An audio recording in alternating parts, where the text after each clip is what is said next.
ഹരേ രാമ രാമ രാമ ഹരേ ഹരേ ഹരേ കൃഷ്ണ കൃഷ്ണ കൃഷ്ണ ഹരേ ഹരേ ഹരേ രാമ മോളെ അവർ വിളിക്കുമ്പോൾ ഞാൻ എന്തുവാ പറയണ്ടേ? മോളാണെങ്കിൽ ഒന്നും പറയുന്നുമില്ല. ഹരേ രാമ മോളെ പഴയ കാര്യങ്ങളൊന്നും ആലോചിച്ചിപ്പം മനസ്സ് വിഷമിക്കണ്ട.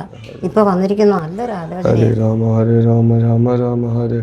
3 വർഷം മുമ്പ് ഇതുപോലൊരു ആലോചന കൊണ്ടുവന്നല്ലേ, എന്നിട്ട് എന്തായി? പിന്നെയും കൊണ്ടുവന്നിരിക്കുക അടുത്ത ആലോചന. അമ്മ ഞാൻ പല പ്രാവശ്യം പറഞ്ഞിട്ടുണ്ട്, കല്യാണ ആലോചനയുടെ പേരിൽ പറഞ്ഞ് എന്നെ വിഷമിപ്പിക്കരുത്. നിങ്ങൾക്കൊക്കെ ബുദ്ധിമുട്ടാണെങ്കിൽ ഞാൻ വല്ല ഹോസ്റ്റലിലോട്ട് മാറിക്കോളാം. ഹരേ കൃഷ്ണ കൃഷ്ണ. മോളെ കഴിച്ചതൊക്കെ നിന്റെ സമയദോഷം കൊണ്ട് സംഭവിച്ചതല്ലേ മോളെ? ഇനിയിപ്പം നിന്റെ ശനിദശ മാറുവാന്നാ പറയുന്നത്. ആര് പറഞ്ഞു?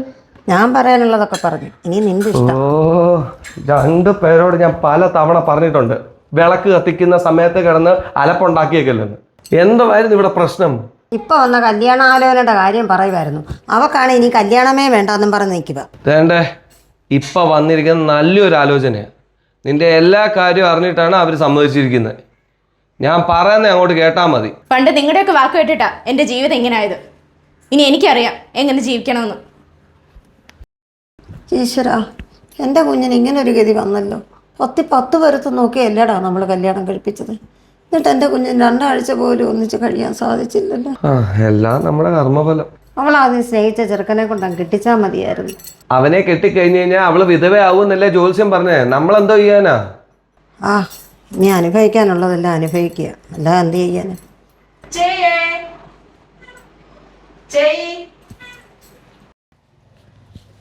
ഞാനേ തേങ്ങ തരാൻ വന്നാണേ.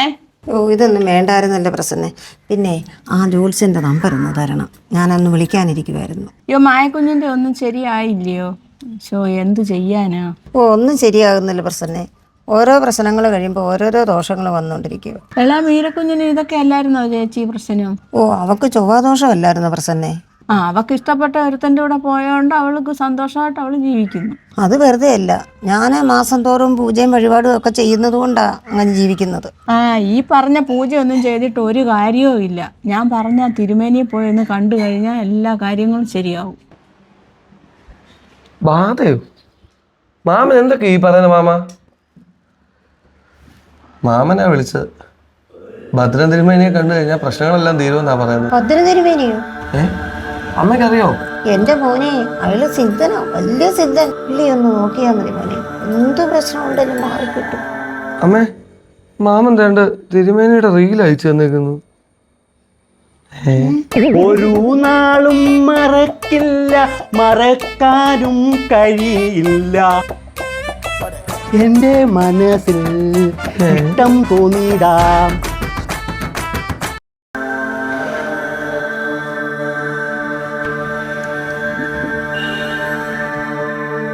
മാധവൻ? അതെ. രവിയുടെ? എൻ്റെ മാമന. കുട്ടിയുടെ പേരെന്താണ്? മായ. കുട്ടി കുറച്ചു നേരം പുറത്തേക്കു. ഞാനേ ഇവരോട് രണ്ടുപേരോട് കുറച്ച് കാര്യങ്ങൾ സംസാരിക്കണം. കുട്ടിയുടെ ജാതകവും ലക്ഷണവും വെച്ച് നോക്കുമ്പോൾ വലിയൊരു ബാധയുടെ ശല്യം കാണുന്നുണ്ട്. അവളുടെ ഭർത്താവിനെ കൊണ്ടുപോയതും ആ ബാധ തന്നെയാണ്. അത് ആ കുട്ടിയുടെ ജീവൻ തന്നെ അപകടത്തിലാക്കും. തിരുമേനി, ഞങ്ങൾ ഇനി എന്താ ചെയ്യേണ്ടത്? ഇതൊന്നും പ്രതീക്ഷിച്ച പോലല്ല, കൂടിയ ഐറ്റമാണ്. ഇത് കളയ്ക്കാൻ കുറച്ച് പാടുപെടും. തിരുമേനി, എന്ത് വേണമെങ്കിലും ഞങ്ങൾ ചെയ്യാം. എത്ര പൂജ വേണമെങ്കിലും ചെയ്യാം. പൈസ ഒരു വിഷയമില്ല.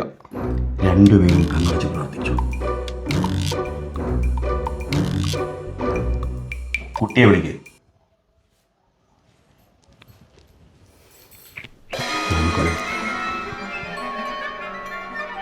കയറി വാ.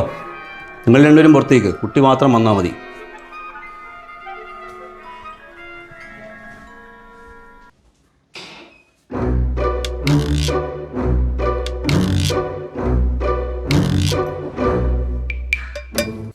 കുട്ടി ഇരിക്കേ.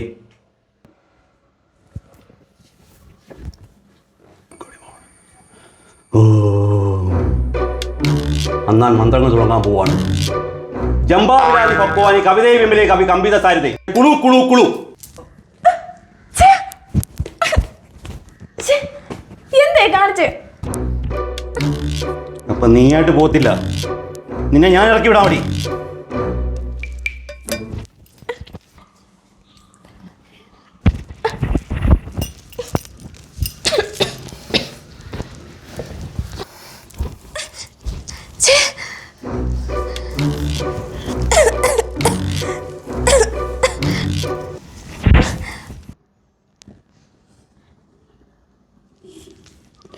നിന്റെ ബാധയൊക്കെ ഞാൻ ഒഴിപ്പിച്ചു തരാം.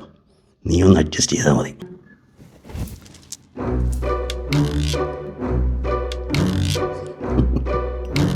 കൈയെടുക്കടാ. നിന്നെപ്പോലുള്ള ഒരുപാട് ബാധകളെ ഞാൻ ഒഴിപ്പിച്ചിട്ടുണ്ട്. പെണ്ണുങ്ങളെ കയറി പിടിക്കുന്നോടാ. അവന്റെ ഒരു പൂജ മന്ത്രം.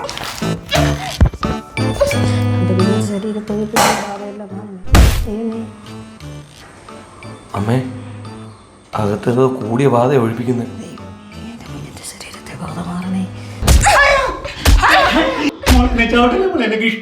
തന്റെ ഒരു കിഷ്ണി. മോളെ പുറത്തു പോയി ആരോടും പറയില്ലേ, എനിക്ക് ഭയങ്കര ക്ഷീണം. നമുക്കൊരു റീല് ചെയ്താലും. അവന്റെ ഒരു റീല്.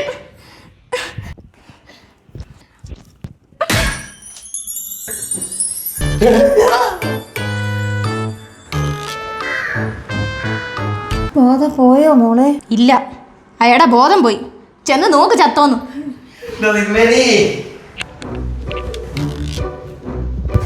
പതിനെന്തിരുമേനി. അയ്യോ, അവള് കൊന്നുപോയി. 10 പൊരുത്തുള്ളവനെ കൊണ്ട് എന്നെ കെട്ടിച്ചിട്ട് എന്തായി? ഞാൻ സ്നേഹിച്ചവൻ ആയിസില്ലെന്നും പറഞ്ഞ് എന്നെ നിന്ന് അകറ്റി. മോളെ, നിന്റെ നല്ലതിന് വേണ്ടിയല്ലേ ഞങ്ങൾ ചെയ്തത്? നല്ലത് ഈ കളവിന് വേണ്ടി ഞാൻ എന്റെ ശരീരം കൂടെ കൊടുക്കണം. നിങ്ങളുടെ അന്ധവിശ്വാസം കാരണം ഞാൻ എന്റെ ജീവിതമല്ലേ കളഞ്ഞത്. ഇനി ഞാൻ ജീവിക്കും. എനിക്ക് തോന്നിയ പോലെ ഞാൻ ജീവിക്കും.